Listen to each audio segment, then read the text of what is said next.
नमस्कार।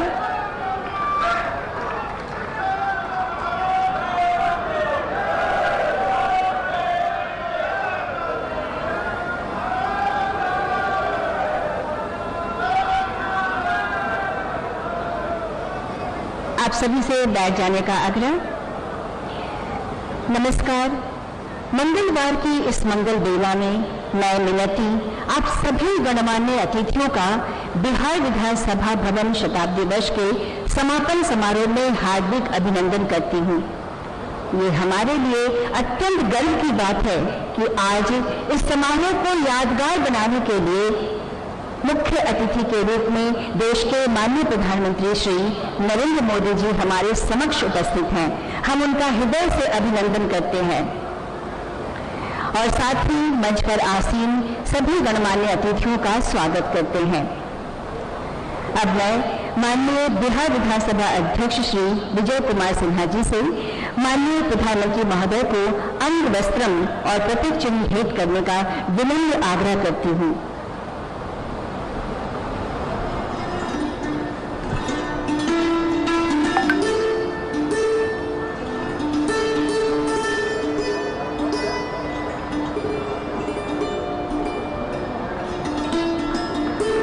बहुत ही मनोरम ये दृश्य सहज मन से हमारा भेंट स्वीकार करते हुए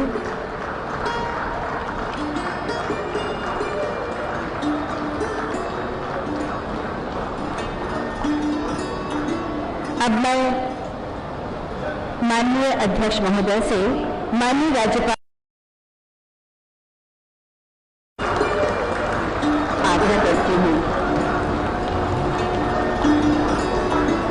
अब मैं माननीय अध्यक्ष महोदय से माननीय राज्यपाल श्री फागू चौहान जी को अंग वस्त्र और प्रतीक चिन्ह भेंट करने का विनम्र आग्रह करती हूँ।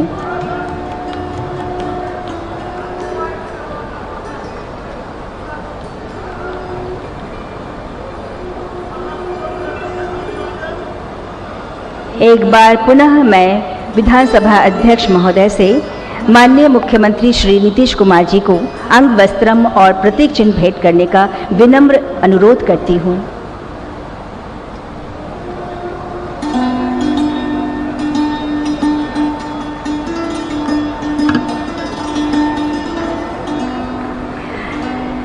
अब मैं माननीय बिहार विधानसभा अध्यक्ष महोदय से स्वागत भाषण के लिए अनुरोध करती हूँ। धन्यवाद सर।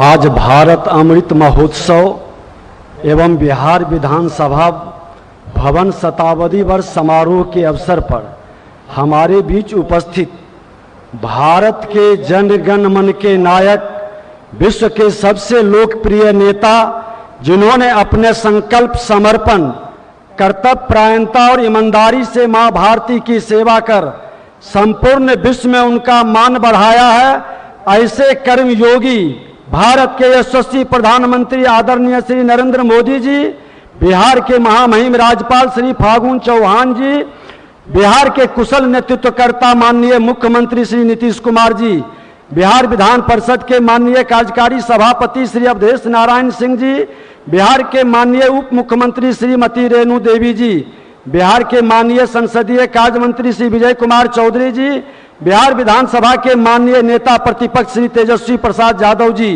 बिहार विधानसभा के माननीय उपाध्यक्ष श्री महेश्वर हजारी जी और मेरे सामने बैठे हुए विशिष्ट महानुभाव, प्रेस मीडिया के बंधुओं तथा सभा सचिवालय और बिहार सरकार के पदाधिकारी, आज की व्यवस्था में लगे सभी सहयोगियों, मां पटन देवी की भूमि पटना में मैं समस्त बिहार वासियों की ओर से माननीय प्रधानमंत्री श्री नरेंद्र मोदी जी का तहे दिल से स्वागत करता हूं, अभिनंदन करता हूं। आपने व्यस्तता के बीच आज जो समय देने की कृपा की है, उसके लिए संपूर्ण बिहार विधानसभा परिवार ही नहीं, बिहार विधायिका आपका ऋणी हो गई है। आपके आगमन से इस परिसर में नया इतिहास रचा जा रहा है। आज तक यहाँ भारत के किसी माननीय प्रधानमंत्री जी का पदार्पण नहीं हुआ था। यह पल अविस्मरणीय एवं बिहार विधायिका के लिए सुनहरे अक्षरों में लिखा जाएगा। हमारे बीच आपकी उपस्थिति हमें सुखद और आत्मीय एहसास करा रही है, जिसे मैं शब्दों में व्यक्त नहीं कर सकता। माननीय मुख्यमंत्री श्री नीतीश कुमार जी के मार्गदर्शन से शताब्दी वर्ष समारोह का शुभारंभ हुआ। माननीय राष्ट्रपति महोदय द्वारा राष्ट्र निर्माण के सामाजिक नैतिक संकल्प अभियान की शुरुआत की गई, जिसमें हम अपने परिवार को 5 सामाजिक अभिशापों से मुक्त, 5 सामाजिक वरदानों से युक्त, 5 सामाजिक सम्मानों से पूर्ण बनाने का संकल्प लेते हैं। माननीय प्रधानमंत्री जी, आपने कई बार कहा कि विधायिका सिर्फ विधायिकी कार्यों तक सिमटी न रहे, यह जन सरोकार से जुड़े और जनमुखी बने। सामाजिक नैतिक संकल्प अभियान इसी के एक कड़ी है, जिससे संबंधित पुस्तिका मैंने आपको भेंट की है। माननीय प्रधानमंत्री जी, आपकी प्रेरणा से मैंने 17वीं बिहार विधानसभा को जनमुखी और लोकहितवादी बनाने का प्रयास किया है। सरकार की सजगता, माननीय विधायकों की संवेदनशीलता के कारण लगभग 100% प्रश्नों के उत्तर प्राप्त हो रहे हैं और सदन भी लगभग 100% अवधि तक सकारात्मक कार्य कर रहा है। आपके कुशल मार्गदर्शन में हमने विधानसभा की कार्यवाही को जन जन तक पहुंचाने के लिए डिजिटल चैनल बिहार विधानसभा टीवी का शुरुआत कराई। सदन में संवैधानिक अधिकार और कर्तव्य पर जागरूकता के लिए विशेष चर्चा कराई।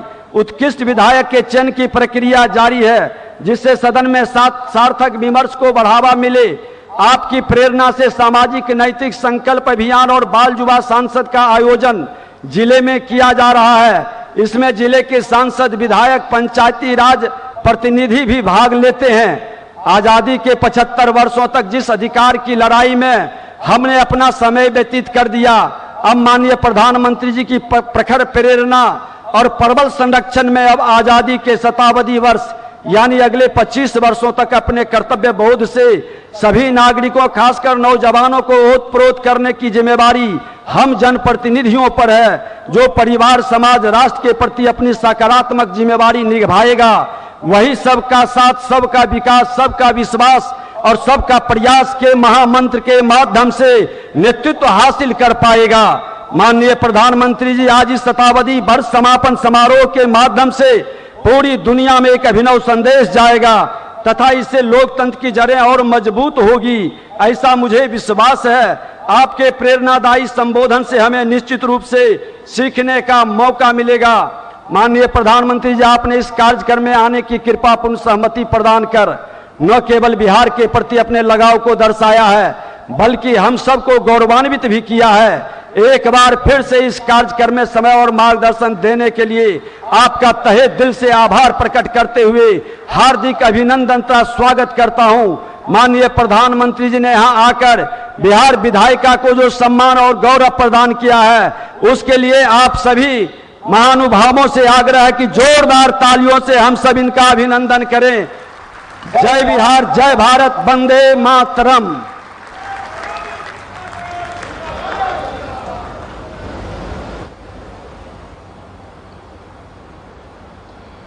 माननीय विधानसभा अध्यक्ष महोदय का आभार। अब मैं बिहार विधानसभा में नेता प्रतिपक्ष श्री तेजस्वी प्रसाद यादव जी से सभा को संबोधन के लिए आग्रह करती हूं।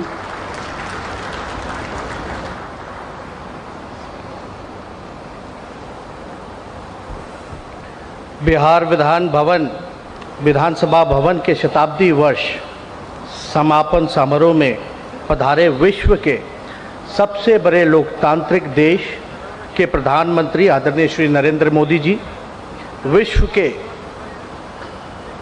को प्रथम बार लोकतांत्रिक व्यवस्था से परिचय कराने वाली महान भूमि बिहार के मुख्यमंत्री आदरणीय श्री नीतीश कुमार जी, बिहार के महामहिम राज्यपाल महोदय जी, विधानसभा के अध्यक्ष माननीय श्री विजय कुमार सिन्हा जी, विधान परिषद के सभापति महोदय, उप मुख्यमंत्री जी और मंच पे विराजमान मंत्रीगण एवं सभा में उपस्थित सभी वर्तमान और पूर्व मान्य सदस्यों का हार्दिक अभिनंदन और स्वागत करता हूं।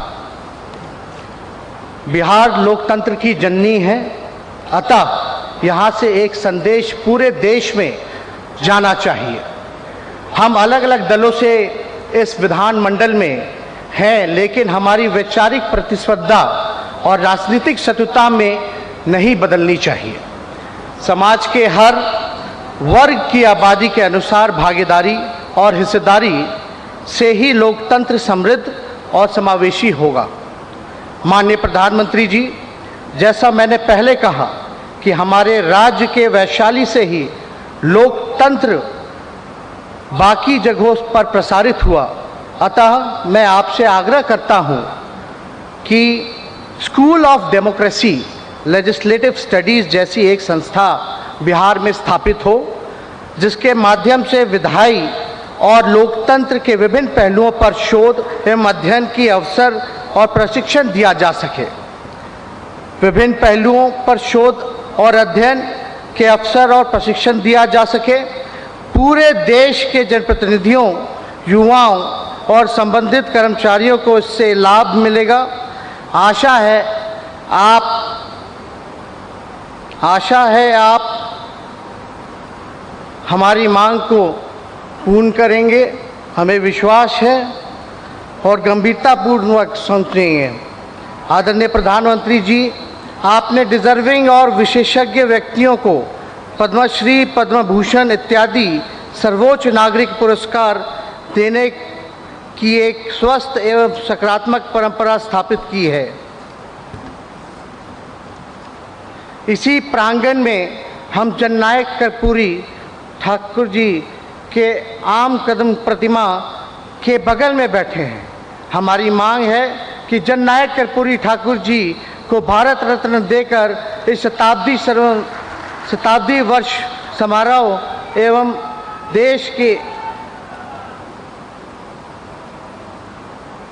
प्रधानमंत्री जी के बिहार विधानसभा प्रांगण में प्रथम आगमन को और अधिक यादगार बनाने की कृपा करें।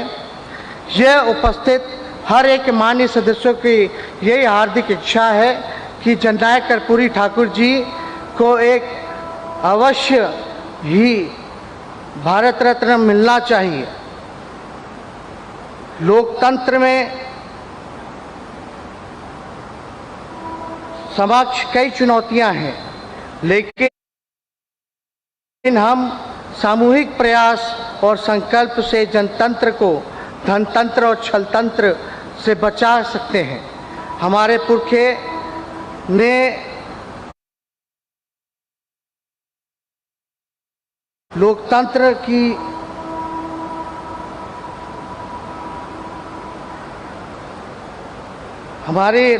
की समृद्ध विरासत सौंपी। आवश्यकता है कि हम इसे मिलकर विश्व के सबसे बड़े लोकतंत्र के जड़ों को और मजबूत बना। और विधानसभा की शताब्दी वर्ष के यही चुनौतियां हैं और अवसर भी है। पुनः आप सभी को तहे दिल से मैं धन्यवाद और प्रणाम करता हूं। जय बिहार, जय हिंद।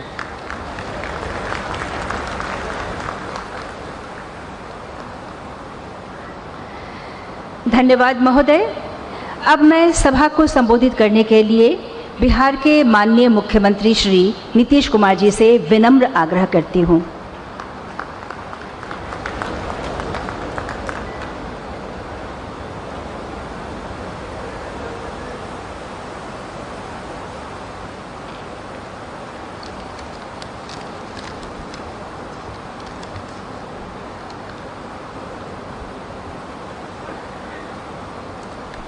माननीय प्रधानमंत्री आदरणीय श्री नरेंद्र मोदी जी,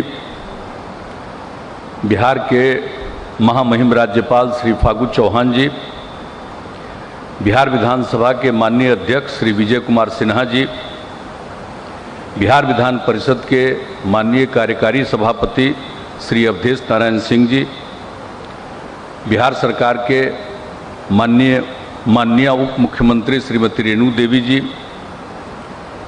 संसदीय कार्य एवं शिक्षा विभाग के माननीय मंत्री और विधानसभा के पूर्व अध्यक्ष श्री विजय कुमार चौधरी जी, विरोधी दल बिहार विधानसभा में विरोधी दल के माननीय नेता श्री तेजस्वी प्रसाद यादव जी, बिहार विधानसभा के माननीय उपाध्यक्ष श्री महेश्वर हजारी जी, इस कार्यक्रम में उपस्थित माननीय केंद्रीय मंत्रीगण, माननीय बिहार सरकार के मंत्रीगण, बिहार विधानसभा एवं बिहार विधान परिषद के सभी यहाँ उपस्थित माननीय सदस्यगण, यहाँ उपस्थित सभी सांसदगण, बिहार विधानसभा एवं बिहार विधान परिषद के पूर्व सदस्यगण, पूर्व सांसदगण, सभी पदाधिकारीगण, विशिष्ट अतिथिगण, प्रिंट एवं इलेक्ट्रॉनिक मीडिया के पत्रकार मित्रों, छायाकार बंधुओं, बहनों एवं भाइयों, आज के इस कार्यक्रम में आप सबका मैं स्वागत करता हूं। आज बिहार विधानसभा शताब्दी वर्ष समापन समारोह में आदरणीय प्रधानमंत्री जी उपस्थित हुए हैं। इसके लिए हम सब लोग उनके प्रति सम्मान प्रकट करते हैं और उनका स्वागत करते हैं। ये पहली बार बिहार विधानसभा के कैंपस में पहली बार कोई प्रधानमंत्री आए, तो ये कोई मामूली बात नहीं है। पूरे बिहार विधानसभा के परिसर में, विधान परिषद के परिसर में आज आप आए हैं, तो ये सबको सब दिन याद रहेगा आपका जो आगमन हुआ है, तो ये बड़ी खुशी की बात है। और इसके लिए जो पहली मीटिंग हुई थी, जो 21 अक्टूबर 2021 को बिहार विधानसभा भवन शताब्दी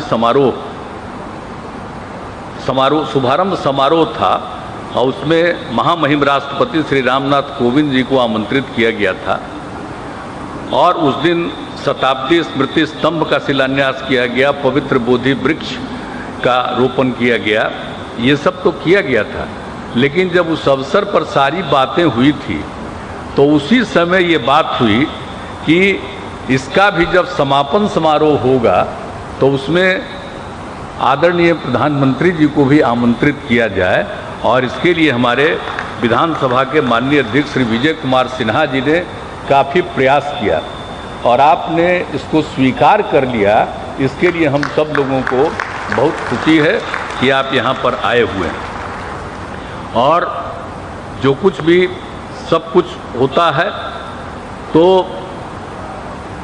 आज तो जो कुछ भी बात हो रही है कि आपने तो अभी लोकार्पण कर दिया शताब्दी स्मृति स्तंभ का, और इसी कैंपस में शताब्दी स्मृति उद्यान का भी नामकरण किया, और यहाँ पर कल्पतरु वृक्ष का शिशु पौधे को लगाया गया, और आपने कुछ सलाह भी दिया कि कोई भी पौधा रोपण करते हैं तो और क्या क्या करना चाहिए, और सब दिन उसको मिलते रहेगा पानी। तो ये भी बात आपने आज सलाह दिया उसको करने के लिए, इसके लिए मैं आपको बहुत बहुत धन्यवाद देता हूँ। तो ये सब काम तो आज किया ही गया है, लेकिन अभी आप जो करेंगे यहीं पर से विधानसभा अतिथिशाला और विधानसभा संग्रहालय का शिलान्यास किया जाएगा। अब ये सब तो काम करेंगे ही, लेकिन जो 22 मार्च 1912 को ये आपको बंगाल से अलग करके बिहार और उड़ीसा को एक साथ राज्य के रूप में मान्यता दी गई थी, तो उसी और लेकिन फिर वर्ष 2020 में इसको बिहार और उड़ीसा को पूर्ण राज्य का दर्जा मिला था। हालांकि बाद में तो उड़ीसा 1936 से अलग हो गया, वो एक अलग बात है, लेकिन उसी समय शुरुआत जो हुई है, और उस समय जब पूरे तौर पर जो विधायी परिषद के बारे में जो संख्या थी पहले, जो 22 मार्च 1912 में तय किया गया था, उसको 1920 में बढ़ा दिया था।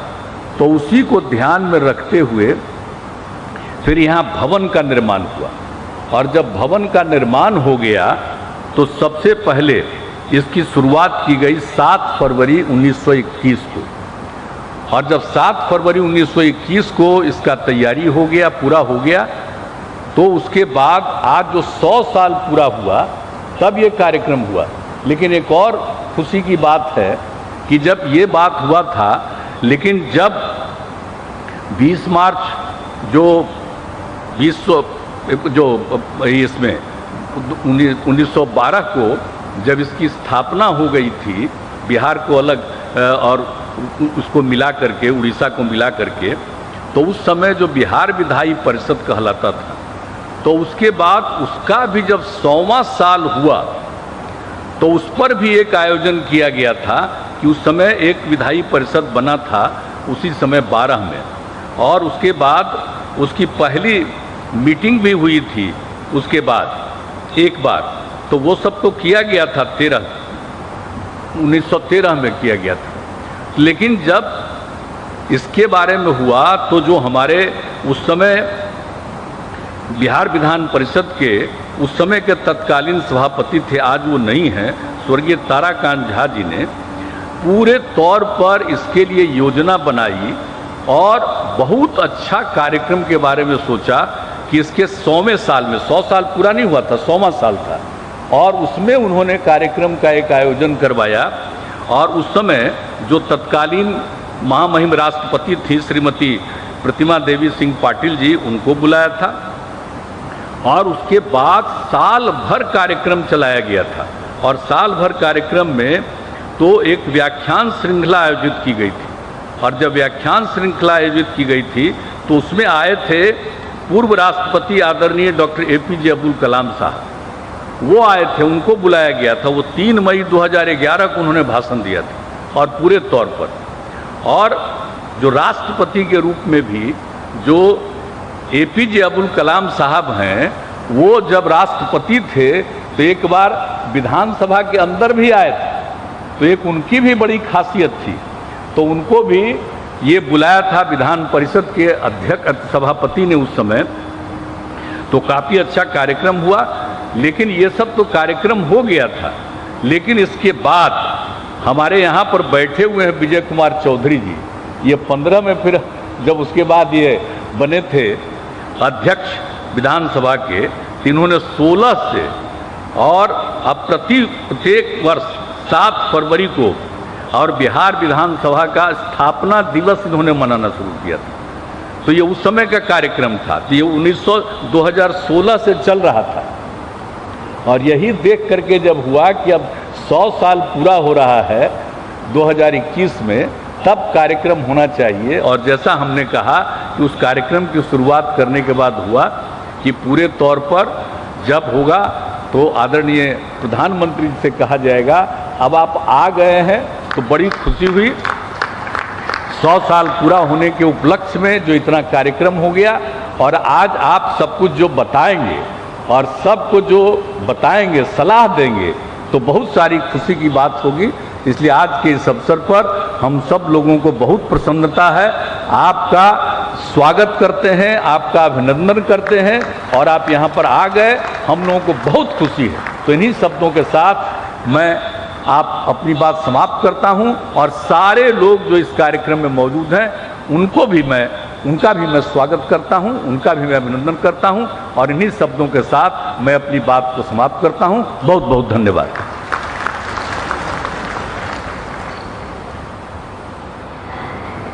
माननीय मुख्यमंत्री महोदय का आभार। अब 2 महत्वपूर्ण भवनों का माननीय प्रधानमंत्री महोदय के हाथों शिलान्यास होना है। मैं माननीय प्रधानमंत्री महोदय से बिहार विधानसभा अतिथिशाला और बिहार विधानसभा संग्रहालय का रिमोट से शिलान्यास का विनम्र अनुरोध करती हूँ।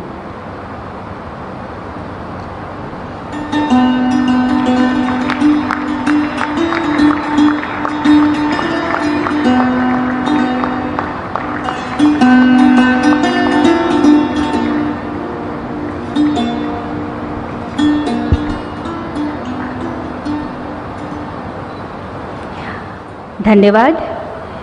अब हम बिहार विधानसभा भवन शताब्दी वर्ष के उपलक्ष्य में विधानसभा संग्रहालय, विधानसभा अतिथिशाला और शताब्दी स्तंभ पर निर्मित लघु फिल्म देखेंगे।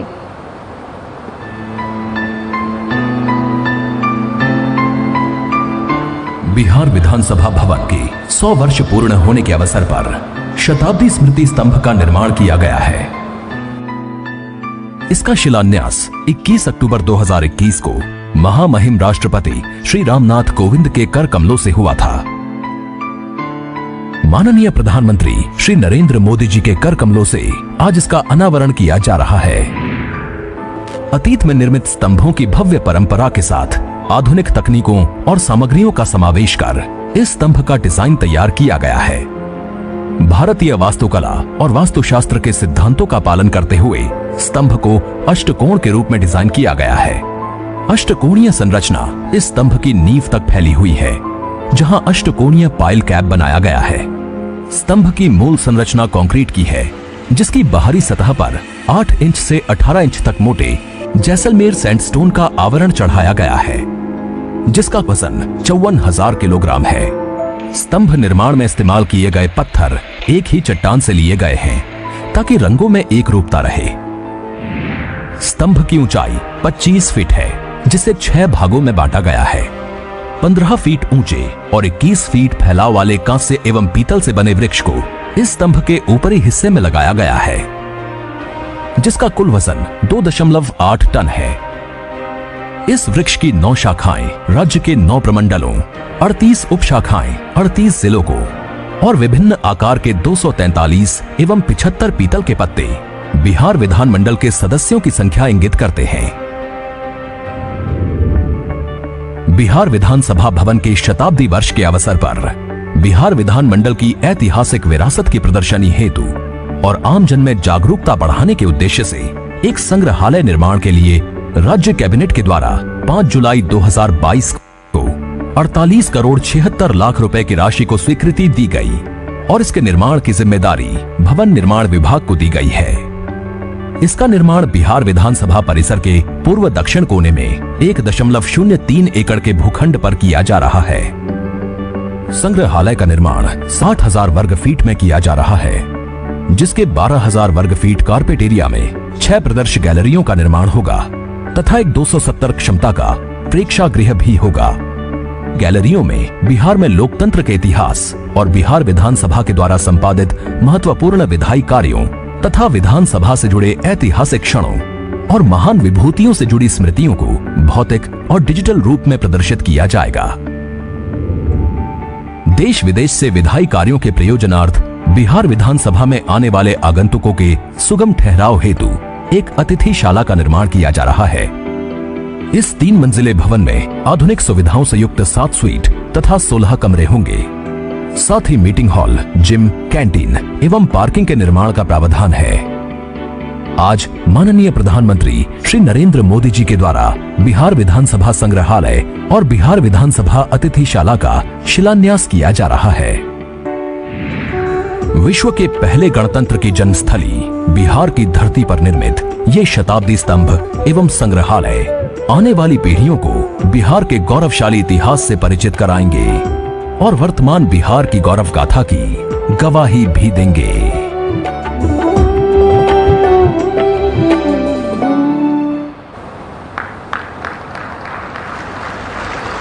धन्यवाद। इसके साथ ही हमने विधानसभा भवन शताब्दी समारोह और आज़ादी के अमृत महोत्सव के अवसर पर एक पुस्तक का प्रकाशन किया है, जिसका शीर्षक है इतिहास के झरोखे से जानिए अपनी विरासत को।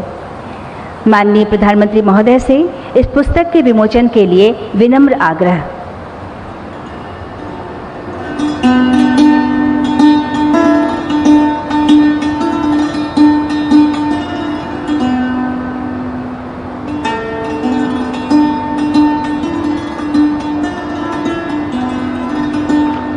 धन्यवाद।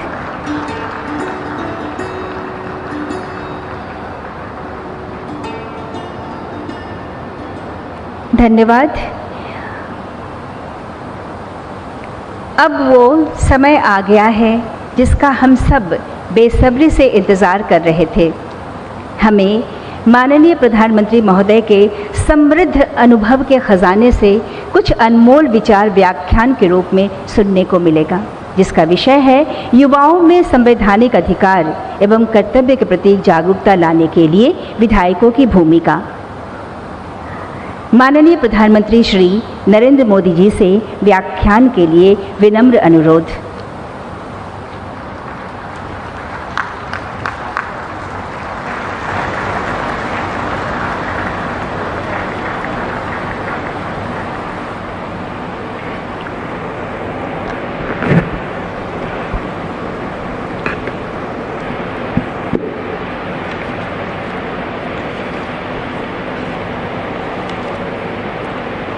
नमस्कार।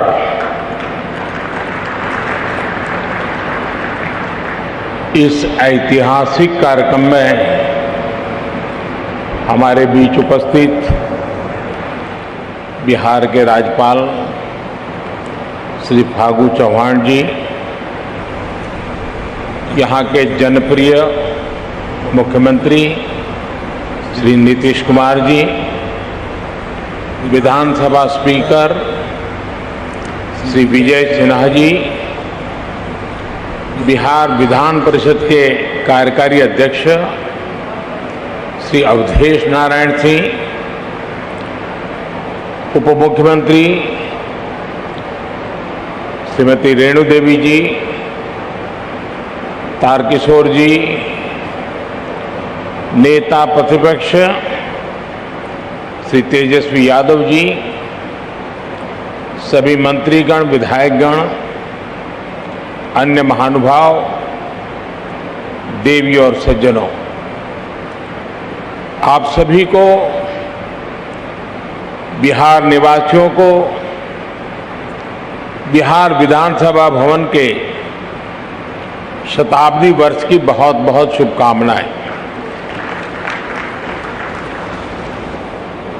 बिहार का ये स्वभाव है कि जो बिहार से स्नेह करता है, बिहार उसे, उस प्यार को कई गुना करके लौटाता है।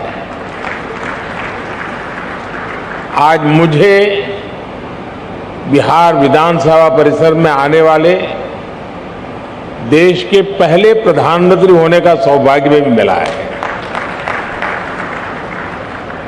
मैं इस स्नेह के लिए बिहार के जन जन को हृदय से नमन करता हूं।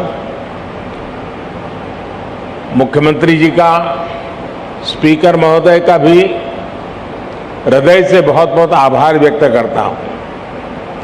साथियों, मुझे कुछ देर पहले शताब्दी स्मृति स्तंभ के लोकार्पण का अवसर भी मिला। ये स्तंभ बिहार के गौरवशाली अतीत का प्रतीक तो बनेगा ही, साथ ही ये बिहार की कोटि कोटि आकांक्षाओं को भी प्रेरणा देगा। अब से कुछ देर पहले बिहार विधानसभा म्यूजियम और विधानसभा गेस्ट हाउस का शिलान्यास भी हुआ है। मैं इन विकास कार्यों के लिए नीतीश कुमार जी और विजय सिन्हा जी को हृदय से बधाई देता हूं। मुझे विधानसभा परिसर के शताब्दी पार्क में कल्पतरु के रोपण का भी सुखद अनुभव मिला है। कल्पतरु के विषय में मान्यता है कि हमारी आशाओं, आकांक्षाओं को पूरा करने वाला ये वृक्ष है। लोकतंत्र में यही भूमिका संसदीय संस्थाओं की होती है। मैं आशा करता हूं कि बिहार विधानसभा अपनी इस भूमिका को इसी निरंतरता के साथ निभाती रहेगी, बिहार और देश के विकास में अपना अमूल्य योगदान देती रहेगी। साथियों, बिहार विधानसभा का अपना एक इतिहास रहा है और यहां विधानसभा भवन में एक से एक बड़े और साहसिक निर्णय लिए गए हैं। आजादी के पहले इसी विधानसभा से गवर्नर सत्येंद्र प्रसन्न सिन्हा जी ने स्वदेशी उद्योगों को प्रोत्साहित करने, स्वदेशी चरखा को अपनाने की अपील की थी। आजादी के बाद इसी विधानसभा में जमींदारी उन्मूलन अधिनियम पास हुआ था। इसी परंपरा को आगे बढ़ाते हुए नीतीश जी की सरकार ने बिहार पंचायती राज जैसे अधिनियम को पास किया। इस अधिनियम के जरिए बिहार पहला ऐसा राज्य बना जिसने पंचायती राज में महिलाओं को 50% आरक्षण दिया। लोकतंत्र से लेकर समाज जीवन तक समान भागीदारी और समान अधिकार के लिए कैसे काम किया जा सकता है, ये विधानसभा इसका उदाहरण है। आज जब मैं आपसे इस परिसर में विधानसभा भवन के बारे में बात कर रहा हूं, तो ये भी सोच रहा हूं कि बीते 100 वर्ष में ये भवन, ये परिसर कितने ही महान व्यक्तित्वों की आवाज का साक्षी रहा है। मैं नाम अगर लेने जाऊंगा तो शायद समय कम पड़ जाएगा, लेकिन इस इमारत ने इतिहास के रचयिताओं को भी देखा है और खुद भी इतिहास का निर्माण किया है। कहते हैं वाणी की ऊर्जा कभी भी समाप्त नहीं होती। इस ऐतिहासिक भवन में कही गई बातें, बिहार के उत्थान से जुड़े संकल्प एक ऊर्जा बनकर आज भी उपस्थिति है। आज भी वो वाणी, वो शब्द गूंज रहे हैं। साथियों, बिहार विधानसभा भवन का ये शताब्दी उत्सव एक ऐसे समय में हो रहा है जब देश अपनी आजादी का अमृत महोत्सव मना रहा है। विधानसभा भवन के 100 साल और देश की आजादी के 75 साल, ये केवल समय का संयोग नहीं है, इस संयोग का साझा अतीत भी है और सार्थक संदेश भी है। एक और, बिहार में चंपारण सत्याग्रह जैसे आंदोलन हुए तो वहीं इस धरती ने भारत को लोकतंत्र के संस्कार और आदर्श पर चलने का रास्ता भी दिखाया। दशकों से हम ये बताने की कोशिश होती रही है कि भारत को लोकतंत्र विदेशी हुकूमत और विदेशी सोच के कारण मिला है, और हमारे लोग भी कभी कभी ये बातें बोलते हैं। लेकिन कोई भी व्यक्ति जब ये कहता है तो वो बिहार के इतिहास और बिहार की विरासत पर पर्दा डालने की कोशिश करता है। जब दुनिया के बड़े भूभाग सभ्यता और संस्कृति की ओर अपना पहला कदम बढ़ा रहे थे, तब वैशाली में परिष्कृत लोकतंत्र का संचालन हो रहा था। जब दुनिया के अन्य क्षेत्रों में जनतांत्रिक अधिकारों की समझ विकसित होनी शुरू हुई थी, तब लिच्छवी और वज्जी संघ जैसे गणराज्य अपने शिखर पर थे। साथियों, भारत में लोकतंत्र की अवधारणा उतनी ही प्राचीन है जितना प्राचीन ये राष्ट्र है, जितनी प्राचीन हमारी संस्कृति है।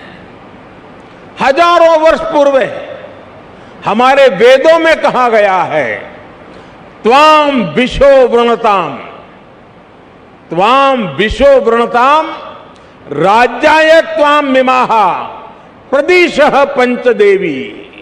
अर्थात राजा को सभी प्रजा मिलकर स्वयं चुने और विद्वानों की समितियां उसका निर्वाचन करें। ये वेद में कहा गया है, हजारों साल पूरे ग्रंथ में कहा गया है। आज भी हमारे संविधान में सांसदों, विधायकों का चयन, मुख्यमंत्री, प्रधानमंत्री, राष्ट्रपति का चयन इसी लोकतांत्रिक मूल्य पर टिका हुआ है। एक विचार के रूप में हमारे यहां लोकतंत्र इसलिए हजारों वर्षों से जीवित है क्योंकि भारत लोकतंत्र को समता और समानता का माध्यम मानता है। भारत सह अस्तित्व और सौहार्द के विचार में भरोसा करता है। हम सत्य में भरोसा करते हैं, सहकार में भरोसा करते हैं, सामंजस्य में भरोसा करते हैं और समाज की संगठित शक्ति में भरोसा करते हैं। इसलिए हमारे वेदों ने हमें यह भी मंत्र दिया है, संगच्छध्वम संवदध्वम संवो मनासि जानताम, अर्थात हम मिलकर चले, मिलकर बोले, वो एक दूसरे के मनों को, एक दूसरे के विचारों को जाने और समझे। इसी वेद मंत्र में आगे कहा गया है, समानो मंत्र समिति समानी समानम मनः सहचित्तमेशम, अर्थात हम मिलकर समान विचार करें, हमारी समितियां, हमारी सभाएं और सदन कल्याण भाव के लिए समान विचार वाले हो और हमारे हृदय भी समान हो। हृदय से लोकतंत्र को स्वीकार करने की ऐसी विराट भावना एक राष्ट्र के रूप में भारत ही प्रस्तुत कर रहा है। इसलिए मैं जब भी दुनिया में अलग अलग जब देशों में जाता हूं, बड़े वैश्विक मंचों पर मौजूद होता हूं, तो मैं बहुत गर्व से कहता हूं, क्योंकि हमारे कान में किसी न किसी कारण से एक शब्द भर दिया गया है। हमारी मन की रचना को एक जगह पे स्थगित कर दिया गया है।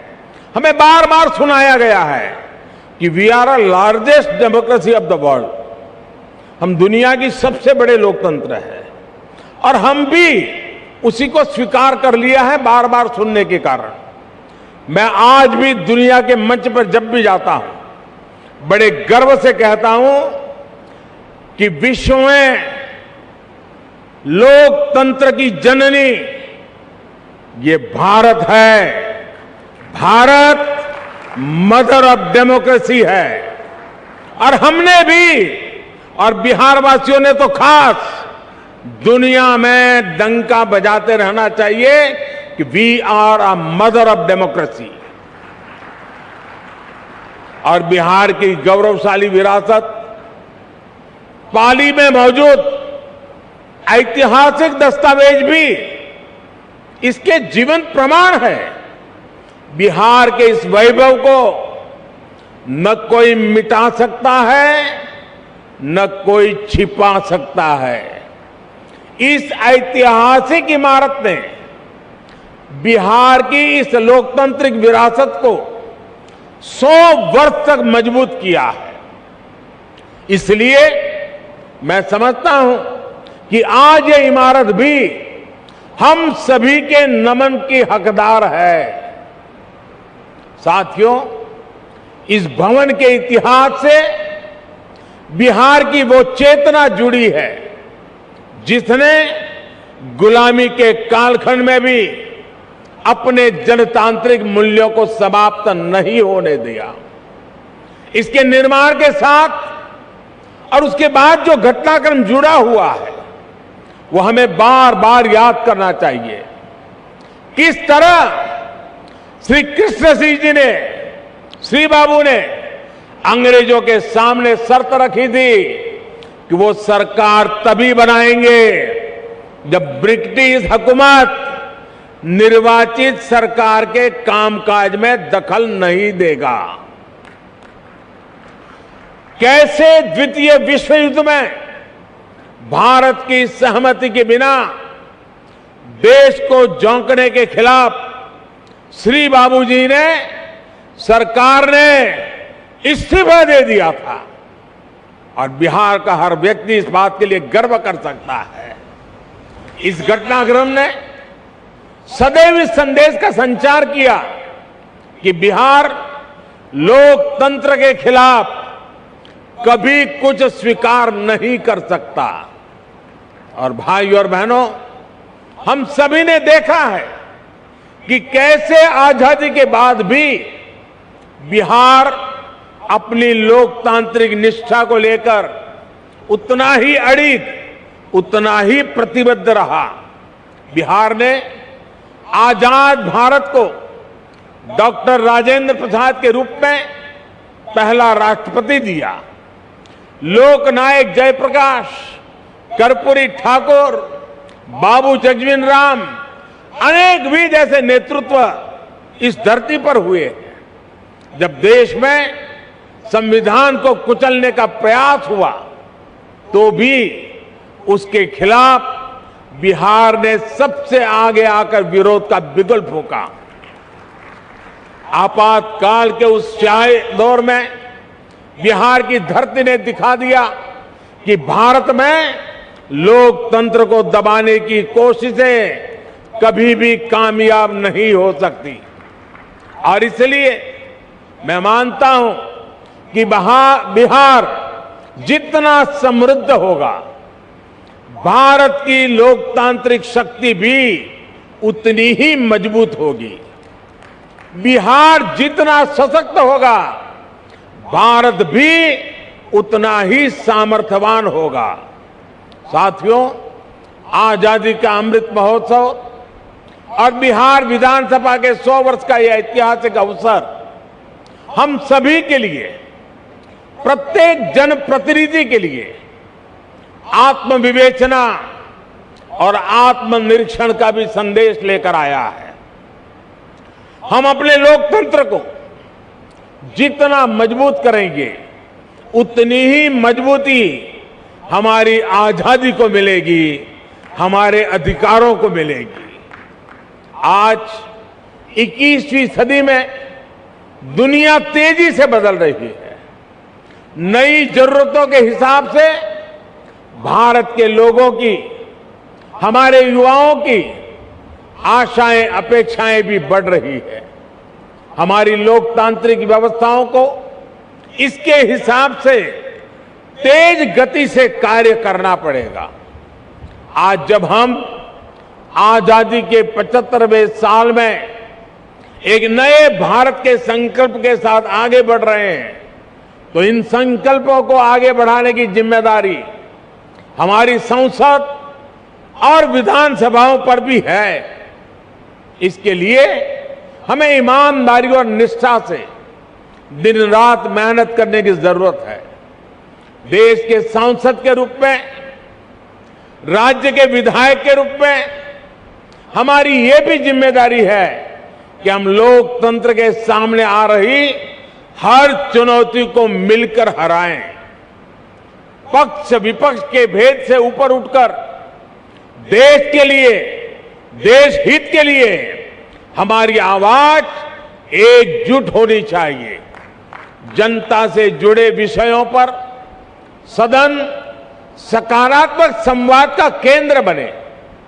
सकारात्मक कार्यों के लिए हमारी आवाज उतनी ही बुलंद दिखे। इस दिशा में भी हमें निरंतर आगे बढ़ना चाहिए।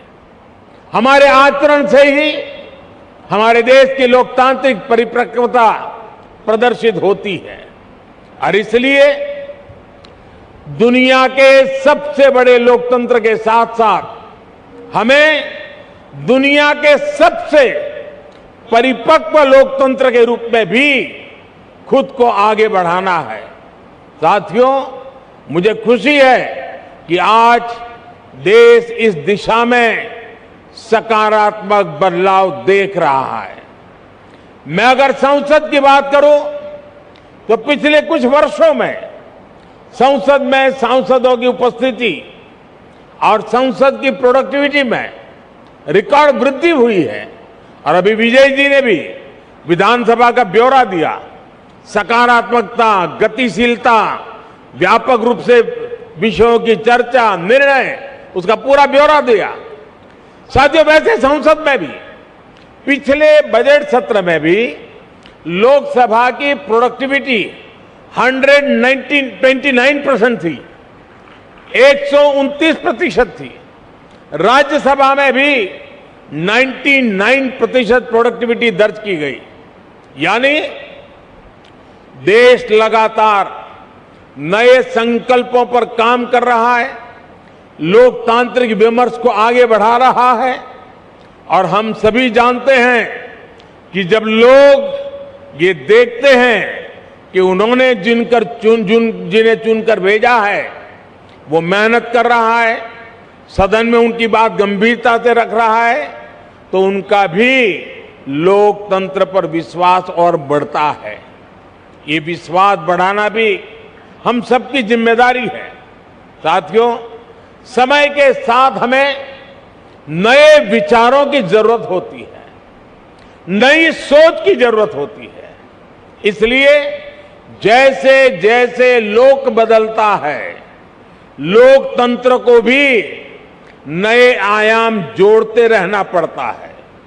इन बदलावों के लिए हमें केवल नई नीतियों की जरूरत नहीं पड़ती, बल्कि पुरानी नीतियां और पुराने कानूनों को भी समय के अनुसार बदलना पड़ता है। बीते वर्षों में संसद ने ऐसे करीब 1500 कानूनों को खत्म किया है। इन कानूनों से सामान्य मानवी को जो दिक्कतें होती थी, देश की प्रगति में जो रुकावटें होती थी, उनका समाधान हुआ और एक नया विश्वास भी पैदा हुआ। राज्य स्तर पर भी ऐसे कई पुराने कानून हैं जो वर्षों से चले आ रहे हैं। हमें मिलकर इस और भी ध्यान देने की जरूरत है। साथियों, दुनिया के लिए 21वीं सदी भारत की सदी है। हम लगातार ये सुनते आए हैं, कई लोगों के मुंह से सुनते हैं, दुनिया के लोग बताते रहते हैं। लेकिन अगर मैं भारत की बात करूं तो मैं कहूंगा कि भारत के लिए ये सदी कर्तव्यों की सदी है। हमें इसी सदी में अगले 25 सालों में नए भारत के स्वर्णिम लक्ष्य तक पहुंचना है।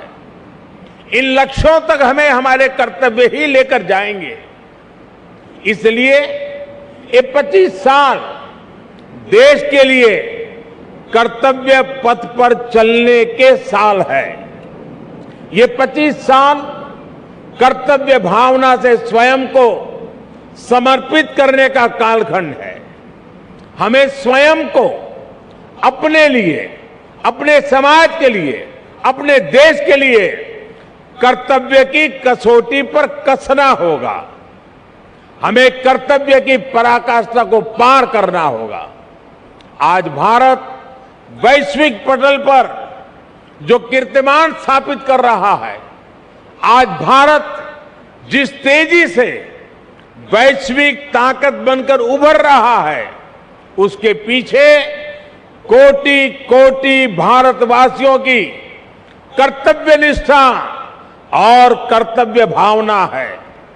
लोकतंत्र में हमारे सदन जनता की भावनाओं का प्रतिनिधित्व करते हैं।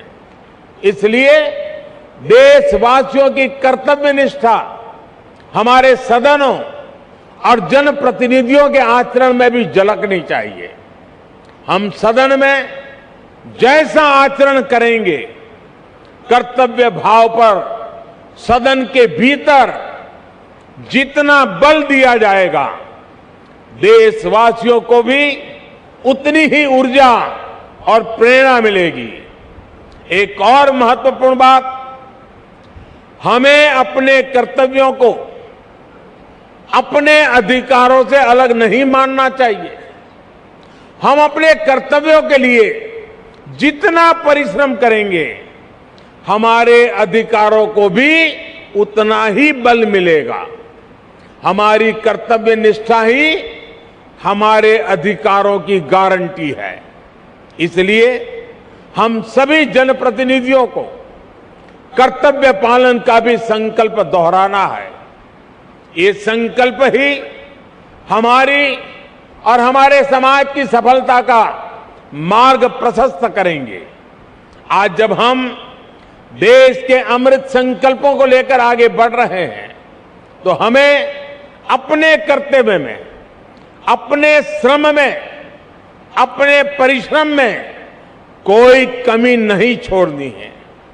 एक राष्ट्र के रूप में हमारी एकता हमारी प्राथमिकता होनी चाहिए। गरीब से गरीब व्यक्ति का भी जीवन आसान बने। दलित, पीड़ित, शोषित, वंचित, आदिवासी, हर किसी को हर जरूरी सुविधा मिले, ये हम सभी का संकल्प होना चाहिए। आज सबको घर, सबको पानी, सबको बिजली, सबको इलाज जैसे जिन लक्ष्यों को लेकर देश काम कर रहा है, वो हम सबकी सामूहिक जिम्मेदारी है। बिहार जैसे सामर्थ्यवान और ऊर्जावान राज्य में गरीब, दलित, पिछड़े, आदिवासी और महिलाओं का उत्थान बिहार को भी तेज गति से आगे बढ़ा रहा है और बढ़ाएगा।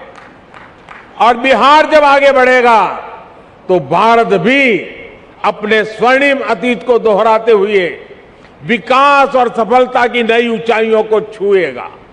इसी कामना के साथ इस महत्वपूर्ण ऐतिहासिक अवसर पर आप सब ने मुझे निमंत्रित किया, इस ऐतिहासिक पल के साक्षी बनने का अवसर दिया। इसके लिए मैं राज्य सरकार का, स्पीकर महोदय का और सभी यहां के वरिष्ठ जनों का हृदय से बहुत बहुत आभार व्यक्त करता हूं। अनेक अनेक शुभकामनाओं के साथ इस 100 साल की यात्रा आने वाले 100 साल के लिए नई ऊर्जा का केंद्र बने, इसी एक अपेक्षा के साथ बहुत बहुत धन्यवाद, बहुत बहुत शुभकामनाएं।